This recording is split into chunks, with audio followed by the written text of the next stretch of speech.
Energy and Environment Minister Josh Frydenberg joined me a short time ago here in Sydney.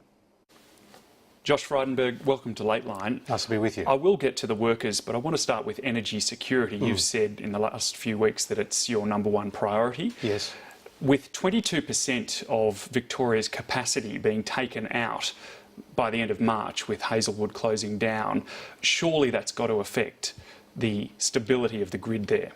Well, the closure of Hazelwood will have a major impact on supply, not just in Victoria, but also across the national electricity market, because Hazelwood made up about 4% of supply across the national electricity market, helping to supply power into South Australia, into Tasmania, and also into New South Wales. The best advice to me comes from the Australian Energy Market Operator, and they have said that the reliability of the system will be maintained. That being said, Victoria will now go from being a net energy exporter to becoming a net energy importer.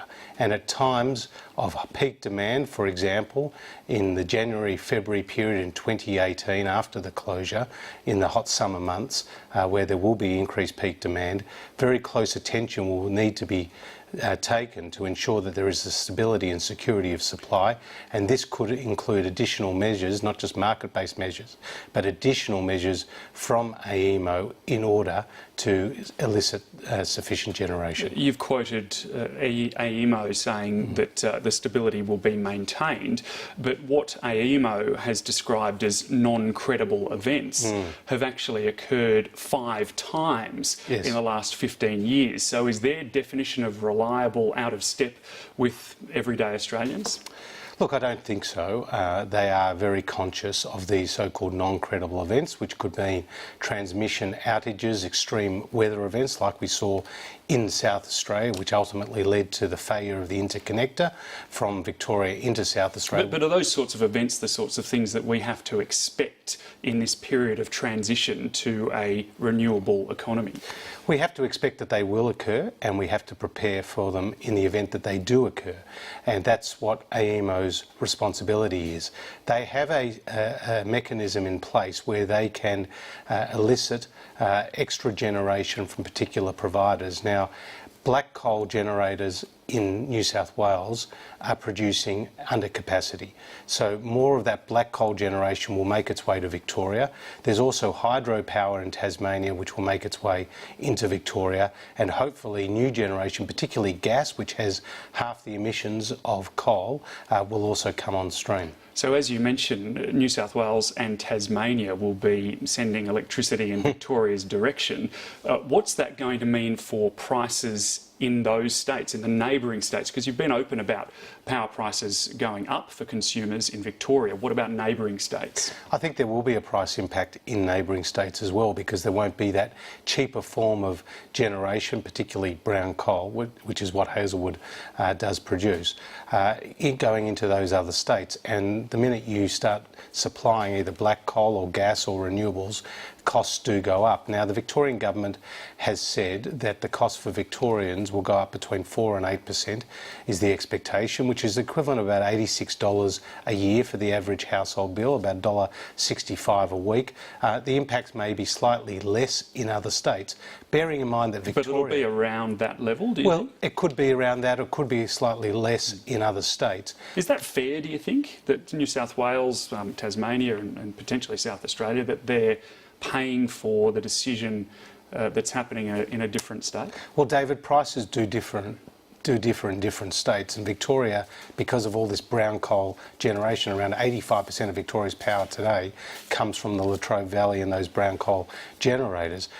They have enjoyed the lowest prices across the national electricity market. In South Australia, which no longer has coal-fired power, has a little bit of gas and obviously has a lot of renewables, they have the highest prices in the national electricity market. So there is already differing prices in differing states. You met with the parent company Engie's executives in France. Are you satisfied that they are going to meet their commitments to pay out adequate entitlements for the workers? Yes, I am. It was a message that I took to Paris and sent it to the CEO of NG loud and clear, that they had a responsibility to their loyal workforce.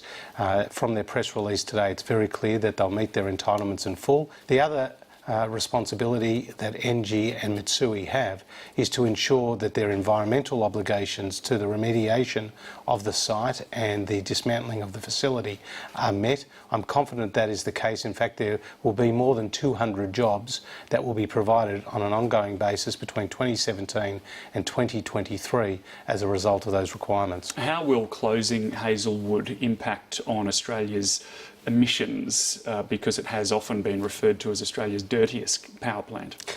Well, it's Australia's highest emission intensity power plant, and that's because brown coal produces about 1.5 tonnes of CO2 for every megawatt of power generated, whereas black coal is about 1 tonne and gas is about half a tonne.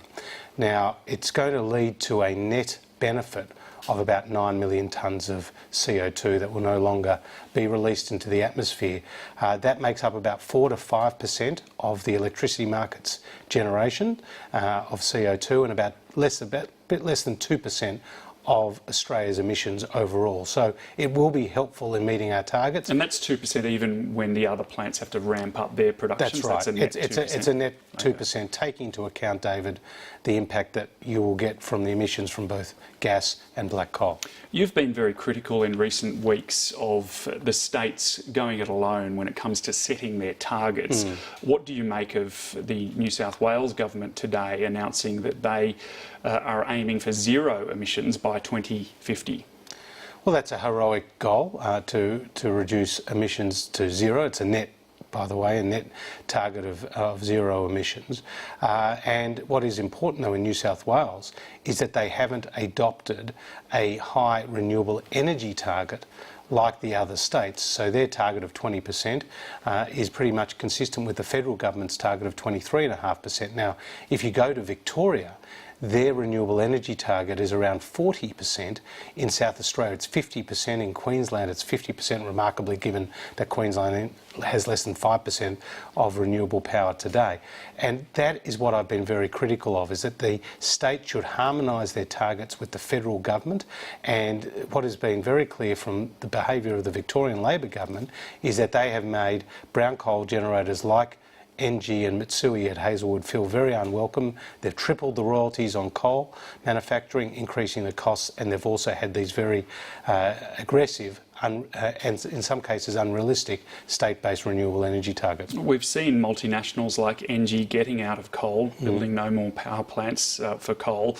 We've got states aiming for net zero emissions. We've got businesses demanding more certainty over a longer period of time. At what point does the federal government set a zero emission target? Is that something that eventually will have to happen, a long-term target? I know 2030 is quite long, but these power plants are often in business for 40 years or so. Look, our focus at the moment is on our 2030 target. That's what we took to Paris. That's what we're determined to meet.